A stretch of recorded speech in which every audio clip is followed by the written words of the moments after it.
Shadows of the night. Deborah Brown adjusted the strap of her handbag as she stepped onto the cracked sidewalk in the heart of Ridgewood, a small Michigan town where the echoes of old industrial glory had long since faded into shadows. At 63, she carried herself with a steady grace, each stride deliberate and purposeful, her head held high as if the weight of life's trials had only strengthened her resolve. Tonight, the cool breeze brushed against her skin, the kind that reminded her of autumn nights spent sipping coffee on her porch with her late husband, James. The streets were quiet, unusually so, with most houses tucked away behind tightly drawn blinds and locked doors. It was the kind of silence that felt uneasy, not tranquil. Deborah had walked this route countless times, but tonight something about it felt different, tense, as if the shadows themselves held secrets. As she turned onto Pinecrest Avenue, she spotted them, 3 figures lingering near a weathered street lamp, its flickering light casting distorted silhouettes onto the pavement. They leaned against a rusted pickup truck, their laughter echoing faintly in the stillness. The sound stopped abruptly when they noticed her. Deborah's heartbeat remained steady. Her mother had always said, "Fear only empowers those who prey on it." She squared her shoulders and kept walking, her gaze fixed ahead. As she approached, the quiet was shattered by a voice laced with mockery. "Hey, Grandma, what's a woman like you doing out here so late?" The speaker, a lanky teen with a baseball cap turned backward, stepped forward, his posture casual but his tone sharp. Deborah didn't respond. She didn't even glance their way. Her stride remained steady, her fingers gripping the strap of her handbag a little tighter. "Hey, I'm talking to you."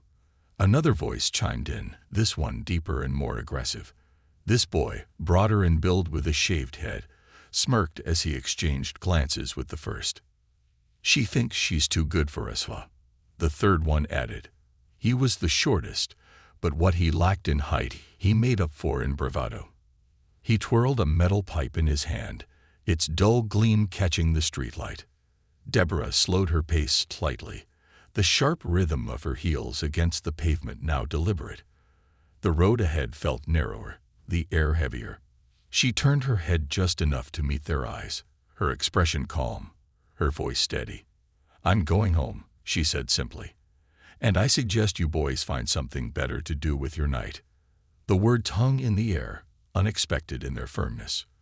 For a moment, the trio faltered, exchanging confused glances. Then, the one with the pipe stepped closer, his confidence returning. "This ain't your street, lady," he sneered. "People like you don't belong here." Deborah's gaze didn't waver. "I've lived in this neighborhood for 40 years, young man," she replied, her tone unyielding. "I belong exactly where I choose to be." The boy with the shaved head let out a low chuckle. "Hear that, Malik? She's giving orders now." The one called Malik, the leader, grinned, revealing a chipped tooth. "You're bold for an old lady, but you don't get it, do you? We run this block now. You're just passing through." Deborah's heart quickened slightly, but she refused to show it. Instead, she took a step forward, closing the gap between herself and Malik. Her voice dropped, firm but not angry. "Young man, let me give you a piece of advice. Real strength isn't in a gang or a weapon.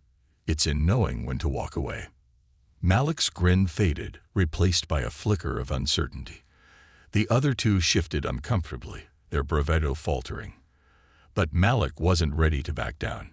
He raised the pipe slightly, holding it like a threat. "You think you're tough, don't you?" he said, though his voice lacked the bite it had before. "I think you're better than this," Deborah replied, her eyes locking onto his with a piercing intensity. "But if you're not, go ahead. Swing. Show me just how small you really are." The challenge stunned them. Deborah's unflinching demeanor threw them off balance. Victims were supposed to cower, to beg, to flee. But here she stood, daring them to act, her quiet strength exposing their insecurities. Before Malik could decide his next move, a sound broke through the tension. A distant siren, faint but growing louder. The boys froze, their bravado dissolving into panic. They exchanged hurried glances, their confidence unraveling. "Who called them?" The one with the shaved head hissed, his voice low and urgent. Deborah allowed herself a faint smile. "Someone who knows the difference between right and wrong," she said, her tone calm but resolute. Malik cursed under his breath, the pipe lowering to his side. "Let's get out of here," he muttered, turning to his friends. They didn't need convincing. In seconds, the trio scattered, their footsteps fading into the night. Deborah stood still, watching them go, her steady demeanor finally giving way to a small sigh of relief. The sirens grew louder, a police cruiser rounding the corner and slowing to a stop a few feet away. Two officers stepped out, their expressions a mix of concern and caution. "Ma'am, are you all right?" the older officer asked, his tone respectful. Deborah nodded, her posture still upright, still composed. "I'm fine," she said. "Just some boys who thought they could scare me." The officer's brow furrowed. "Did they hurt you?" "No," Deborah replied firmly. "But they might hurt someone else if they're not taught a lesson." The younger officer glanced down the street, where the boys had disappeared. "We'll find them," he said, his voice determined. Deborah tilted her head slightly. "When you do, remind them that strength isn't measured by fear they can instill in others, but by the respect they can earn." The officers exchanged a glance, clearly struck by her words. After a brief conversation, they returned to their car, driving off to search for the gang. Deborah continued her walk home, the quiet streets once again hers. As she reached her porch, she paused, looking back down the empty street. The night had tested her, but it hadn't broken her. Deborah Brown was no stranger to challenges, and tonight she had shown the world, and herself, that even in the face of intimidation, dignity, and strength could prevail. This was just the beginning of a story that would ripple far beyond that quiet street, leaving a mark on everyone involved. For Deborah, it was another chapter in a life defined by resilience. For the boys, it was the start of an awakening they never saw coming. Seeds of reflection. The distant wail of sirens echoed in Malik's ears as he and his friends darted through the maze of alleyways that crisscrossed the rundown streets of Ridgewood. The trio didn't stop until they reached an abandoned basketball court hidden behind a line of dilapidated warehouses.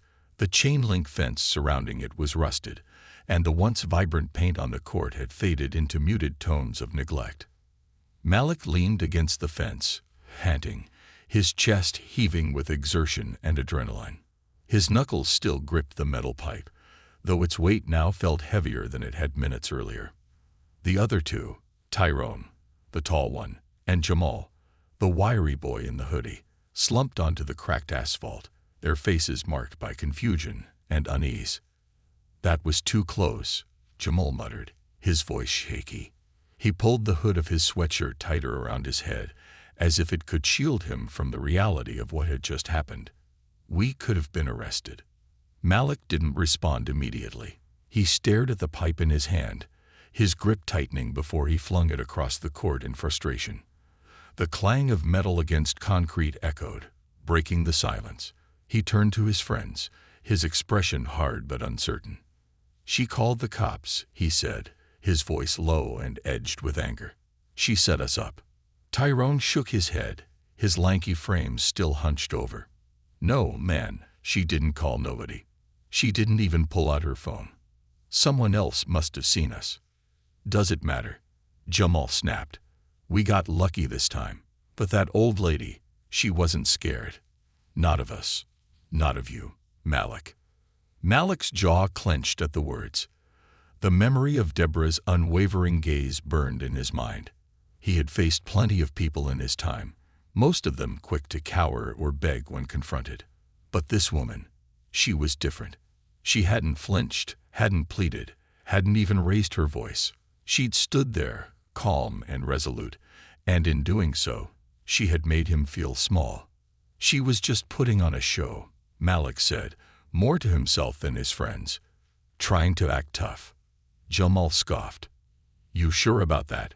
'Cause it looked like she was calling you out. She told you to swing, man. Who does that? Tyrone nodded slowly, his gaze fixed on the ground. She's not like the others, Malik. She wasn't scared of you, of us. Makes you wonder why. The question lingered in the air, unspoken but heavy. For all their bravado, none of them had an answer. The silence stretched, punctuated only by the occasional rustle of leaves in the breeze. Meanwhile, back at her modest home, Deborah sat at her kitchen table, a cup of tea steaming gently before her. The events of the evening played over in her mind, not with fear or regret, but with a sense of clarity. She had faced worse in her lifetime, far worse. Growing up in the South during the height of segregation, she had learned early on that fear was a luxury she couldn't afford. She thought of the boys, angry, reckless, and lost. They weren't the first she had encountered, and they wouldn't be the last. But something about Malik had struck her. Beneath his anger and defiance, she had seen a flicker of uncertainty, a crack in the hard exterior he tried so desperately to maintain. Deborah's thoughts were interrupted by a knock at the door. She glanced at the clock. It was nearly midnight. Frowning, she stood and moved cautiously to the door, peering through the peephole. On her porch stood her neighbor, Helen Langston, a petite woman with snow-white hair and a perpetually worried expression. Deborah opened the door with a warm smile. "Helen, what are you doing out so late?" "I couldn't sleep," Helen admitted, wringing her hands nervously. "I saw the police earlier. Are you all right, Deborah?" "I'm fine," Deborah assured her, stepping aside to let her in. "Just a little encounter with some misguided boys." Helen's eyes widened. "Misguided? Deborah, they could have hurt you. Why didn't you call the police sooner?" Deborah led her to the kitchen, gesturing for her to sit. "Because calling the police wouldn't teach them anything, Helen. Fear might make them run, but it won't change who they are or what they'll do tomorrow." Helen looked at her friend in disbelief. "So what did you do?" Deborah chuckled softly. "I talked to them." "Talked to them?" Helen repeated, incredulous.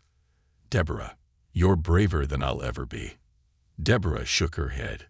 "It's not about bravery, Helen. It's about understanding. Those boys aren't bad. They're lost. Angry at a world they think has turned its back on them. And in a way, it has." Helen sighed, her hands still twisting together. "I don't know how you do it, Deborah. You see the good in people, even when they don't deserve it." "Everyone deserves a chance," Deborah replied firmly. "Even them." At the basketball court, the boys remained, the weight of the night settling over them like a heavy fog. Malik paced restlessly, his frustration growing with every step. Finally, he stopped and turned to his friends. "You think she's someone important?" he asked, his voice quieter now. Tyrone shrugged. "She might be. She sure acted like it." "Does it matter?" Jamal added, his tone still defensive. "Important or not, she wasn't scared of us. That's what matters." Malik fell silent, his thoughts racing. He thought back to Deborah's words, the way she had spoken to him, not with fear, but with conviction. She had looked at him not as a thug, but as something more, something he wasn't sure he could live up to. "We need to find out who she is," Malik said finally. Jamal frowned. "What for?" "So you can prove something." "No," Malik said, his voice firm. "Because I think she knows something we don't." Tyrone exchanged a look with Jamal, but said nothing. For the first time, Malik's determination wasn't rooted in anger or pride. It was something else entirely, a need to understand. As the first hints of dawn painted the sky, the boys left the court, their path uncertain but changed. Malik couldn't shake the feeling that Deborah had seen something in him he had long since buried. And for the first time in years, he felt the faint stirrings of hope, though he didn't yet know why. The night's events had set something in motion, and none of them could foresee the ripple effects it would have, not just on their lives, but on the community they thought they controlled. For Malik, the journey was only beginning, and it would take him down a road he never expected to travel. The weight of unseen battles, Malik sat in the dimly lit corner of his bedroom, the faint glow of a cracked phone screen illuminating his face. The events of the previous night had refused to let him rest. He hadn't told his mother, who had been too exhausted from her double shift at the diner to notice his unease. The rhythmic sound of her snoring from the next room offered him a strange kind of comfort as he wrestled with his thoughts. Deborah's words echoed in his mind, each one cutting deeper than he cared to admit. "You're better than this." It wasn't the usual scolding he was used to, the kind that came from teachers or the occasional intervention from the neighborhood pastor. This had been different. Her voice carried no condescension, no pity, only conviction. She had spoken as though she genuinely believed there was something worthwhile in him. But Malik wasn't so sure. He stared at his reflection in the darkened window, the faint outline of his face barely visible. The scars of his life weren't just physical. They were etched into the very fabric of his identity. He thought about his father, a man he barely remembered, who had walked out when Malik was 5. He thought about his older brother, now serving a 10-year sentence for armed robbery, and the countless nights he'd spent listening to his mother cry quietly in her room. He wasn't proud of what he'd become, but he didn't know how to be anything else. Across town, Deborah sat in her living room, a worn photo album open on her lap. The faint light of dawn filtered through the curtains, casting soft shadows on the walls. She traced her fingers over a photograph of her late husband, James, his warm smile frozen in time. Beside him stood their son, Daniel, a young boy at the time, his face full of curiosity and promise. Daniel had grown into a man Deborah was fiercely proud of, a community leader, an advocate for change. He had followed in his father's footsteps, dedicating his life to helping those who had been forgotten by society. Deborah often thought of him when she encountered boys like Malik. She saw in them the same potential she had nurtured in her son, buried though it might be beneath layers of anger and hurt. The doorbell rang, pulling her from her thoughts. She closed the album and rose, smoothing the folds of her robe before opening the door. To her surprise, it was Officer Harris, the middle-aged cop who had arrived on the scene the night before. "Morning, Ms. Brown," he said, his tone polite but serious. "I hope I'm not disturbing you." "Not at all," Deborah replied, stepping aside to let him in. "What brings you here so early?"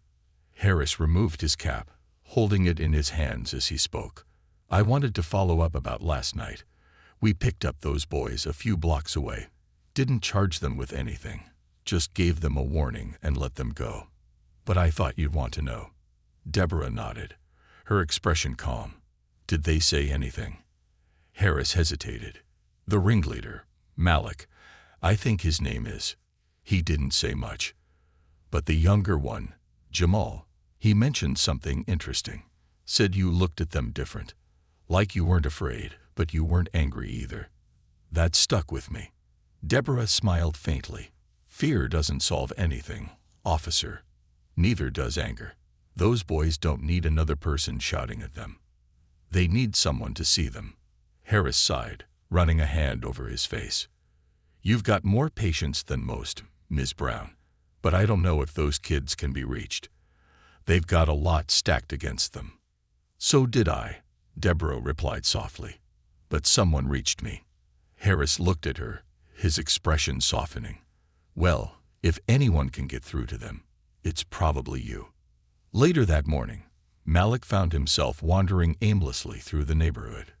He didn't have a destination in mind, only a need to escape the suffocating confines of his room. The streets were quiet, most of the residents either at work or still sleeping off the exhaustion of the week. His feet carried him past the park, the corner store, the boarded-up community center, and finally to the modest brick house where Deborah lived. He stopped across the street, hands shoved deep into his pockets, and stared. The house was unremarkable, its garden neatly tended but not extravagant. Yet it seemed to hold an air of resilience, much like its owner. "What are you doing here?" Jamal's voice startled him. Malik turned to see his friend approaching, his hoodie pulled low over his face. Jamal's expression was wary, his eyes darting toward Deborah's house. "I don't know," Malik admitted.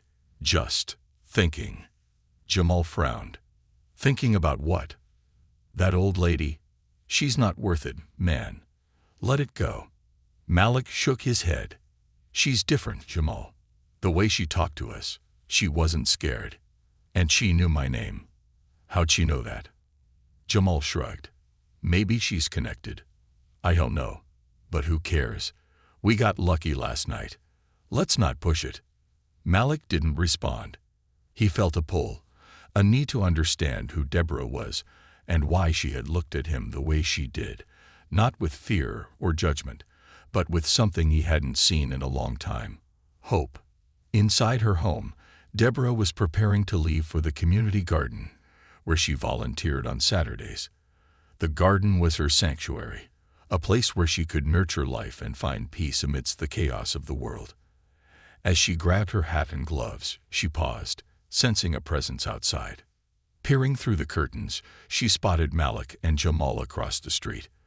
They weren't causing trouble, just standing there, their postures uncertain. Deborah hesitated for a moment before making a decision. She opened her door and stepped onto the porch. "Good morning, boys," she called out, her voice calm and steady. Malik froze, his heart pounding.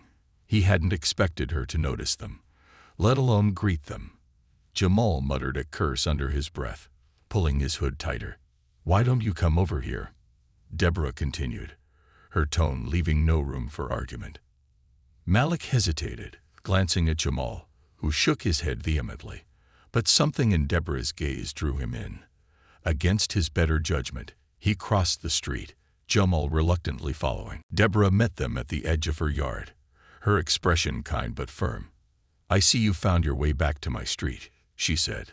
"What brings you here?" Malik shifted uncomfortably. I don't know." Deborah studied him for a moment before nodding. "Well, since you're here, why don't you come with me? I'm heading to the community garden. I could use a couple of strong young men to help." Jamal scoffed. "We're not gardeners." "Good," Deborah replied with a faint smile. "That means you've got plenty to learn." Malik glanced at Jamal, who rolled his eyes but didn't object. Something about Deborah's tone made it impossible to refuse. Reluctantly, they followed her, unsure of what they were getting themselves into but unable to walk away. For Malik, the day would mark the beginning of a journey he never expected, one that would challenge everything he thought he knew about himself and the world. And for Deborah, it was another step in a lifelong mission to plant seeds of change, one person at a time. Tending new soil. The community garden was tucked away on a quiet corner of Ridgewood, an unexpected oasis amidst the cracked sidewalks and abandoned buildings.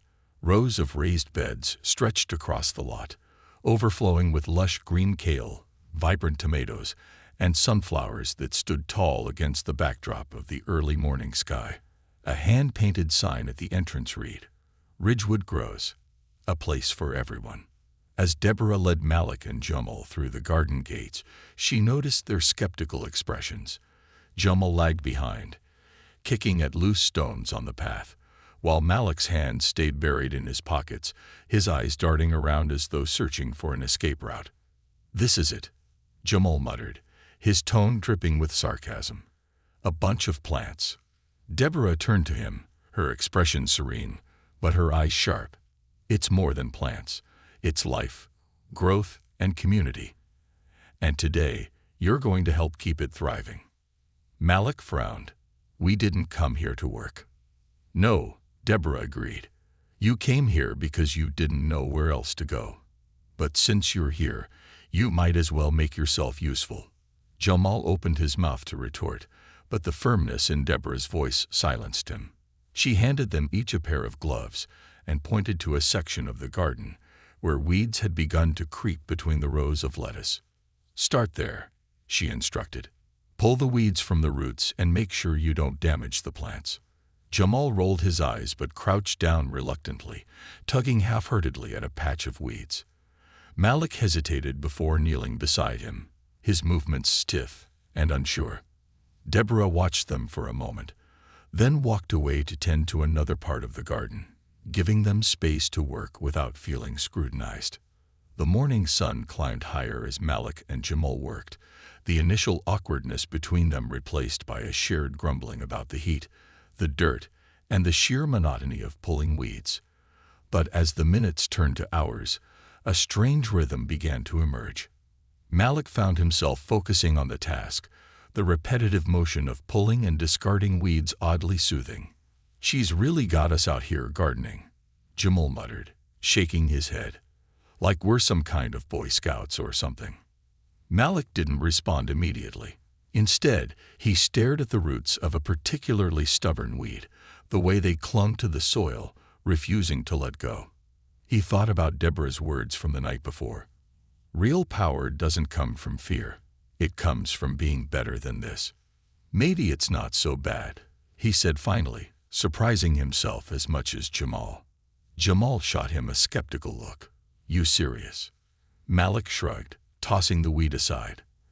"I don't know. It's just different. Feels like it matters." Jamal snorted. "Yeah, sure. We're saving the world, one tomato at a time." Malik didn't laugh. Instead, he glanced over at Deborah, who was kneeling a few rows away, carefully tending to a patch of basil. There was something about her presence, steady, unshakable, that made him question the cynicism he carried for so long. By noon, Deborah called the boys over to a shaded area where a picnic table sat beneath a towering oak tree. A thermos of lemonade and a plate of sandwiches awaited them. And for the first time, Jamal's expression softened. "Didn't think we'd get lunch out of this," he admitted, grabbing a sandwich. Deborah smiled as she poured them each a glass of lemonade. "Every gardener needs fuel. You've earned it." As they ate, an older man approached the table, his weathered face breaking into a wide grin when he saw Deborah. "Deb, you're here early today." "Good morning, Bill," Deborah greeted warmly. "I brought some new helpers." Bill looked at Malik and Jamal, his smile fading slightly as he took in their slouched postures and wary expressions. "These the boys from last night?" he asked quietly. Deborah nodded. "They are, and they're doing fine." Bill raised an eyebrow, but didn't press the issue. Instead, he extended a hand toward Malik. "Name's Bill. Been working in this garden since it opened." Malik hesitated before shaking Bill's hand, his grip firm but guarded. "Malik." "Good to meet you, Malik," Bill said, his tone genuine.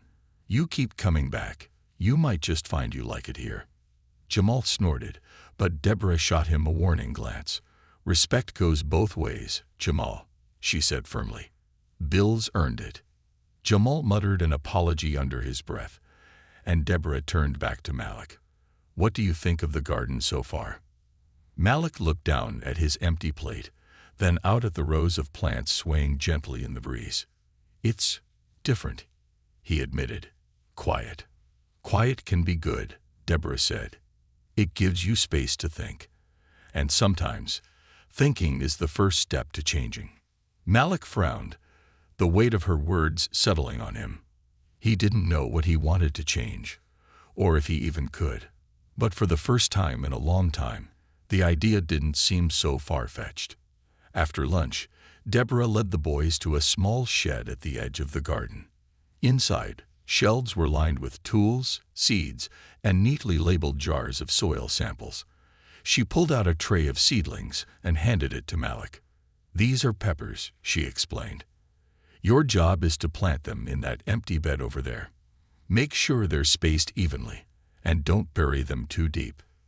Malik took the tray, his movements careful. He wasn't used to being trusted with something so delicate. As he worked, Deborah knelt beside him, her hands moving deftly through the soil. "Do you know why I brought you here?" she asked after a while. Malik shook his head. "Not really."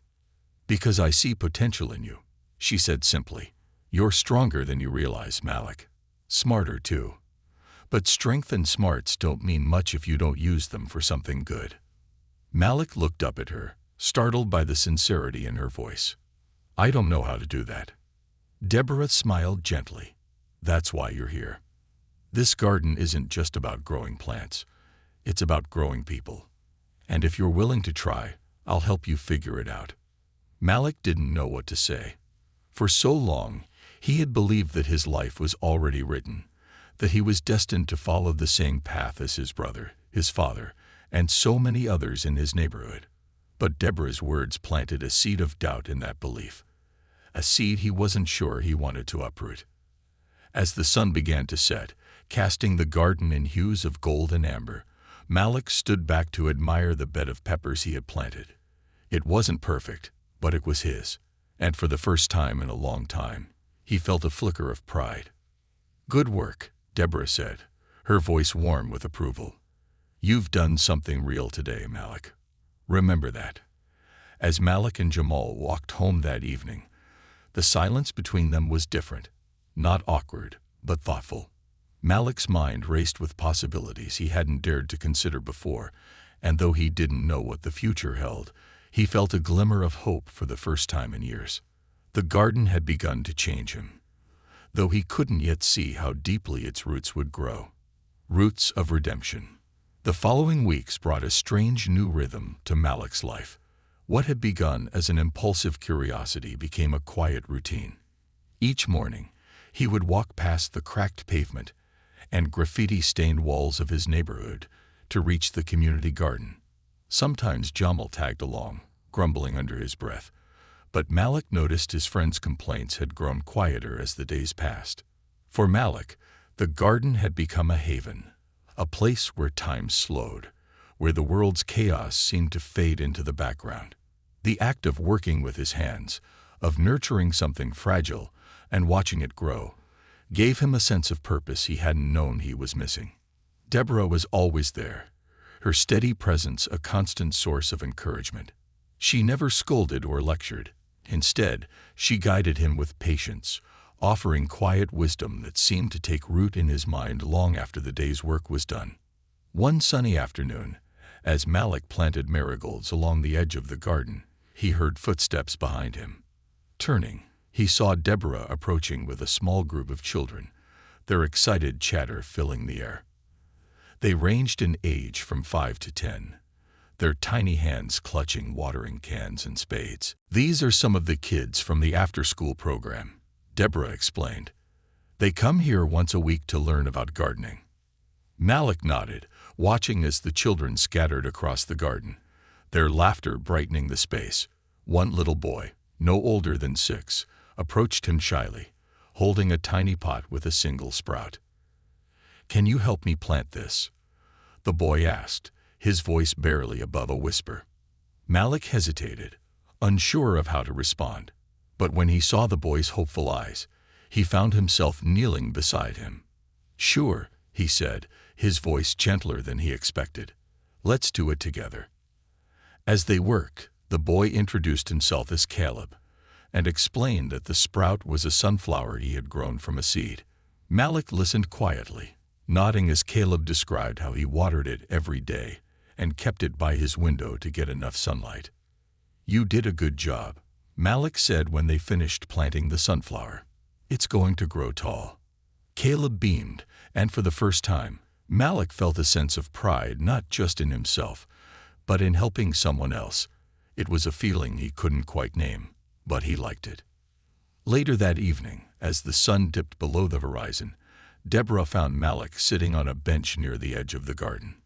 He was staring at the rows of plants, his expression thoughtful. "You did good today," she said, sitting beside him. Malik shrugged. "It was just planting flowers." Deborah smiled. "It's never just planting flowers, Malik. Every seed you plant, every weed you pull, every child you help, it all matters. It's all part of something bigger." Malik looked at her, his brow furrowing. "Something bigger? Like what?" "Like change," Deborah said simply. "Change in the garden, change in the community, and most importantly, change in yourself." Malik didn't respond immediately. He thought about the life he had been living before the garden. The fights, the fear, the aimlessness. He thought about his brother, locked away in a cell, and the path he had been heading down.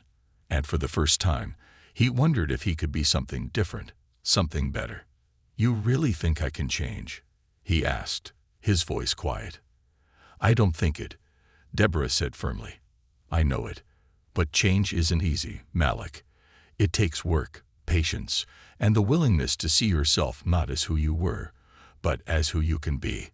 Her words struck a chord deep within him, stirring feelings he wasn't ready to confront. He nodded slowly, his gaze returning to the garden. "I don't know if I'm ready for that." Deborah placed a hand on his shoulder, her touch light, but reassuring. "You don't have to be ready all at once. Just take it one step at a time. Like planting a seed. It doesn't grow overnight, but with care and time, it becomes something strong and beautiful." That night, Malik couldn't sleep. Deborah's words echoed in his mind, intertwining with memories of his past. He thought about his father's absence, the weight of his brother's mistakes, and the expectations placed on him by a world that seemed to see only his faults. For so long, he had believed those things defined him. But what if they didn't? What if he could be more than the sum of his scars? The next morning, Malik arrived at the garden earlier than usual. He worked alone for hours, his hands moving with purpose as he weeded, watered, and tended to the plants. By the time Deborah arrived, he had already completed half the tasks on her list. "Well, someone's been busy," she said, smiling as she surveyed his work. Malik shrugged, trying to hide the faint flush of pride creeping up his neck. "Just figured I'd get a head start." Deborah chuckled. "Keep this up, and I'll have to make you the foreman." The thought made Malik laugh, a sound that felt strange but good. He realized he hadn't laughed like that in a long time. As the weeks turned into months, Malik's transformation became evident to everyone around him. He took on more responsibility at the garden, mentoring younger volunteers, and even organizing a small fundraiser to buy new tools and seeds. He began to see the garden not just as a place of refuge, but as a symbol of possibility, a reminder that even the most barren soil could yield life with enough care. Jamal, though still skeptical, continued to follow Malik's lead. His visits to the garden grew more frequent, and though he rarely admitted it, he too found solace in the quiet rhythm of the work. Deborah watched their growth with quiet pride, knowing that the seeds she had planted in their hearts were beginning to take root.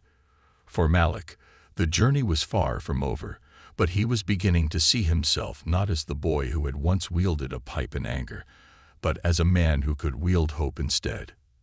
And though he couldn't yet articulate it, Malik knew one thing for certain. The garden had saved him, and he would spend the rest of his life repaying that debt, not just to Deborah, but to the world. Harvest of Hope. The Ridgewood Community Garden was alive with energy that Saturday morning. What had started as a modest patch of greenery had grown into something much greater, a place where neighbors came together. Children learned about growth and care, and hope sprouted alongside vegetables and flowers. Today, the garden was hosting its first ever Harvest Festival, an event to celebrate the season and the community that had nurtured it. Banners and strings of colorful lights hung from the garden's fences. Tables overflowed with freshly harvested produce.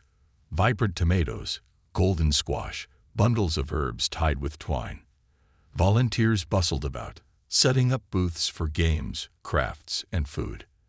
The air was filled with the mingling scents of grilled corn, freshly baked bread, and spiced cider. At the heart of the activity stood Malik, a far cry from the uncertain boy who had first wandered into the garden months ago. Today, he wore a Ridgewood Grows volunteer t-shirt and a determined expression as he directed a group of younger volunteers. His voice carried a newfound authority, not the loud, brash kind he once used to mask insecurity, but a calm, confident tone that earned respect. "Careful with those crates, Caleb," Malik called to the young boy he had helped plant a sunflower. "You don't want to bruise the apples." "Yes, sir," Caleb chirped, carefully adjusting his grip. Deborah watched the scene from a distance, her heart swelling with pride. Malik had come so far, and though she had always believed in his potential, seeing it realized was a reward beyond measure. She approached him with a tray of sandwiches, her steps light despite her years. "You've been working hard," she said, handing him a plate. "Time for a break." Malik wiped his hands on a towel and accepted the sandwich with a grin. "Thanks, Miss Deborah.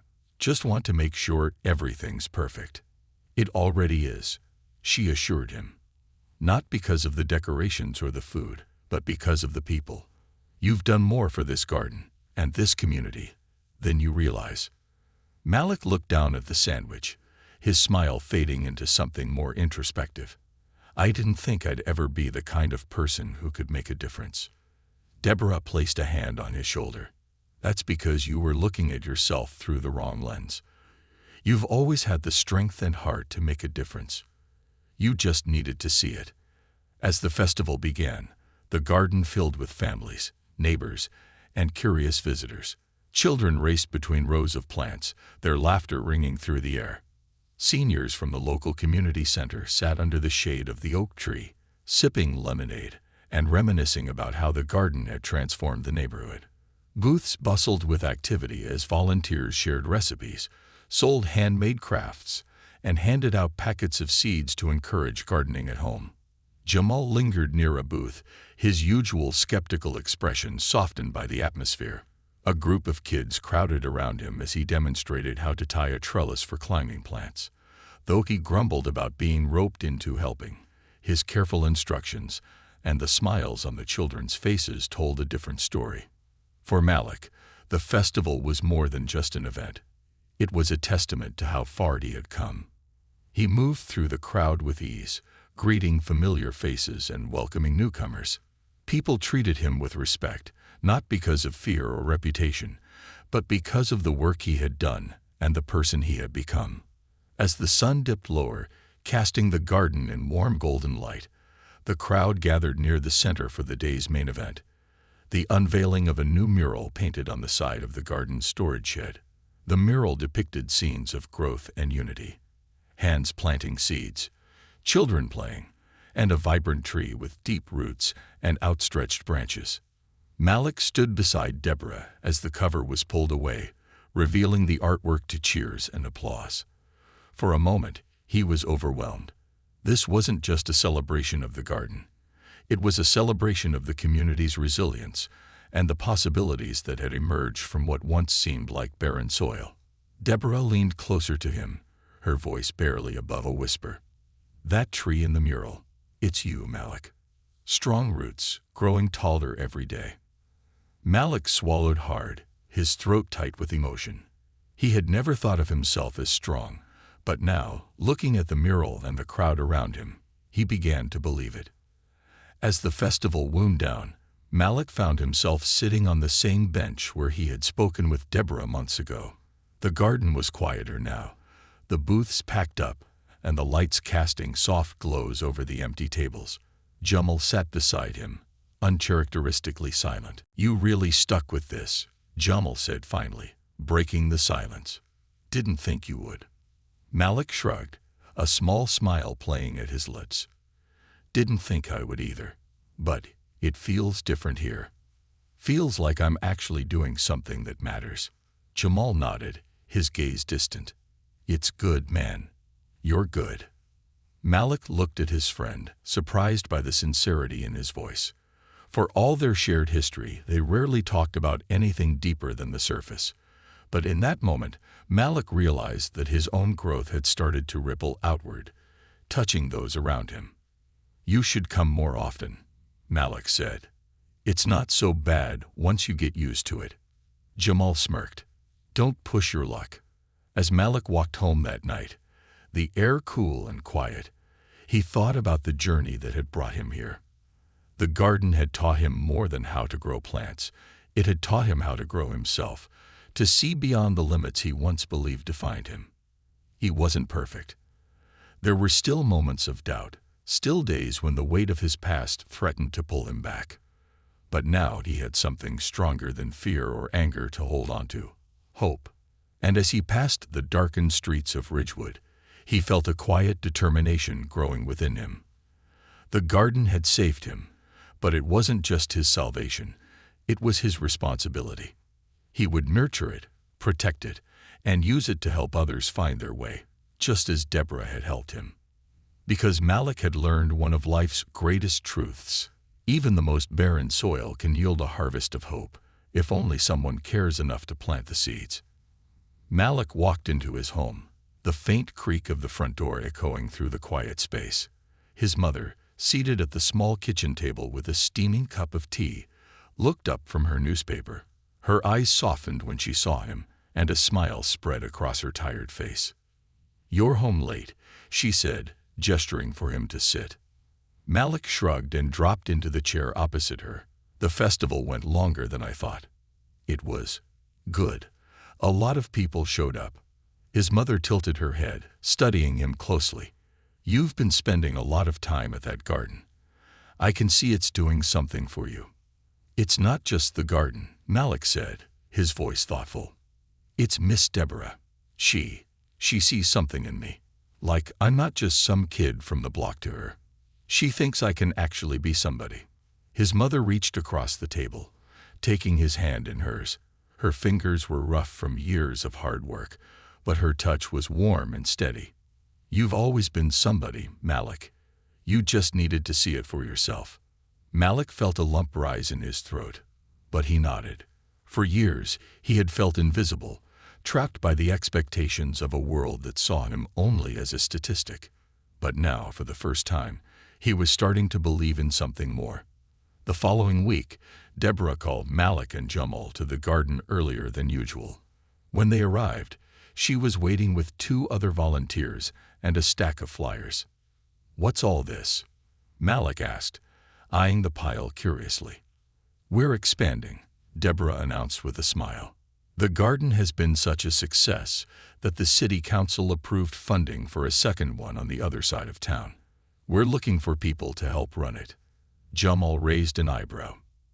"Another garden? Don't you have enough dirt to deal with already?" Deborah chuckled. "This isn't just about dirt, Jamal. It's about community.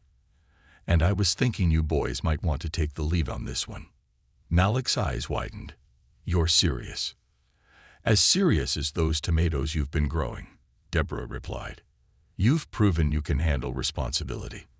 This is your chance to take everything you've learned and make an even bigger difference."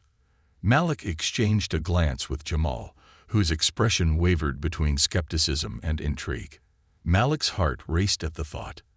The garden had changed his life, and now he had the opportunity to do the same for others. "I'm in," Malik said firmly. Jamal hesitated, then shrugged. "Guess I'll help too. Can't let you take all the credit." Deborah beamed, her pride evident. "Good. We've got work to do." Over the next few months, Malik and Jamal poured themselves into the new project. They recruited volunteers, cleared the vacant lot where the garden would be built, and worked with local businesses to secure donations. Word spread quickly, and soon neighbors, teachers, and even a few local officials joined the effort. Malik found himself stepping into a leadership role he never imagined possible. He organized meetings, delegated tasks, and even spoke at a community event to rally support. Public speaking had once terrified him. But now, standing before a crowd, he felt a confidence that came from knowing he was fighting for something worthwhile. Jamal, despite his initial reluctance, threw himself into the physical work, often staying late to ensure everything was perfect. The 2 boys, once aimless and adrift, now found purpose in building something that would outlast them. On the day of the new garden's grand opening, Malik stood beside Deborah as the community gathered to celebrate. The lot that had once been an overgrown wasteland was now a thriving garden, bursting with life and color. Children darted between rows of plants, their laughter filling the air, while families explored the space, marveling at what had been accomplished. Deborah turned to Malik, her eyes shining with pride. "Look at what you've done," she said softly. "This is your legacy." Malik shook his head. "It's our legacy. I couldn't have done this without you." Deborah smiled. "That's the thing about growth. It's never just one person. It takes a community. And now you're part of something bigger." As the ribbon was cut and the crowd cheered, Malik felt an overwhelming sense of fulfillment. The boy who had once wielded anger and fear now wielded hope and purpose. The garden had given him more than a second chance. It had given him a life worth living. That night, as Malik walked home, he stopped by the original community garden. The moonlight bathed the rows of plants in a soft glow, and the air was filled with the hum of crickets. He sat on the familiar bench near the edge of the garden, his mind racing with thoughts of the future. He thought about Deborah, whose unwavering belief had set him on this path. He thought about Jamal, who had grown alongside him. And he thought about the people who would one day walk into the new garden, searching for something they couldn't quite name, only to find it in the soil, the plants, and the people around them. For Malik, the journey wasn't over. There would be more challenges, more doubts, and more moments of uncertainty. But now he knew he could face them, because he had learned the most important lesson of all. Growth, like change, was a process, and he was ready for whatever came next. With a deep breath, Malik stood and looked out at the garden, a quiet smile on his face. The seeds had been planted, the roots had taken hold, and the harvest was only just beginning.